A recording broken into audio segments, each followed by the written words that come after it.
Assalamu alaikum, Dr. Zakir Naik. Wa alaikum assalam wa rahmatullahi wa barakatuh. My greetings to you. My name is Ibrahim Sagir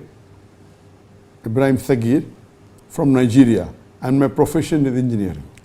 I am a single person and I have little brothers and sisters, and my parents did not have means to take care of themselves, so I take care of them.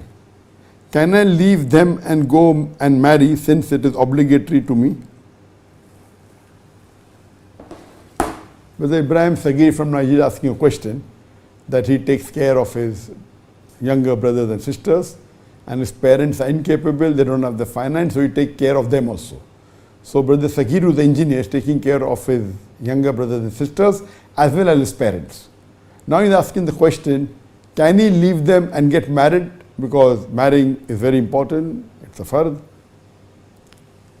Brother, yes, marrying is very important, and our beloved Prophet said that anyone who marries completes half his deen.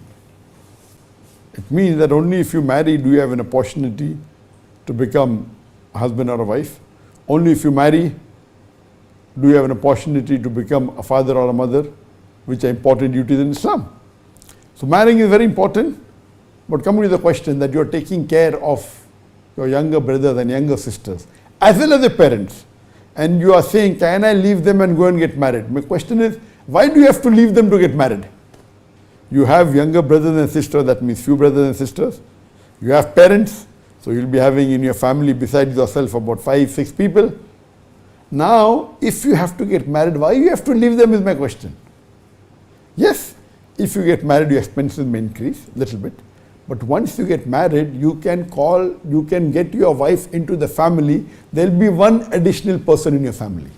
And surely the one additional person, after having so many people, will not be a burden. And when she comes, surely she'll help you. The Prophet, peace be upon him, said that when you get married, you look for 4 things: beauty, nobility, wealth, and virtue, deen. And the best among this is virtue. So when you get a virtuous wife, surely when you marry her and get her home, surely she'll be an asset to you.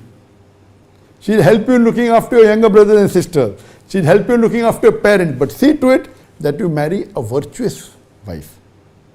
If you go after beauty or after wealth, then maybe she may not be virtuous and she will not take care of your brothers and sisters and your parents. So my advice to you is that if you marry, your burden would be shared.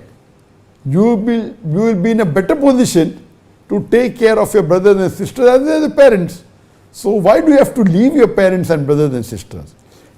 Get a virtuous wife, and if she is virtuous, she would love, though it's not the duty of the wife to take care of the father-in-law and brother-in-law, but if the husband requests and husband says, then it's an honor for a virtuous wife to take care of the brothers and sisters of husband, to take care of the parents of the husband. It's a virtuous act. So my advice to you is that you keep on taking care of your brothers and sisters and your parents. See to it to marry a virtuous wife, and inshallah you will get multiple times more sawab. Hope that answers the question.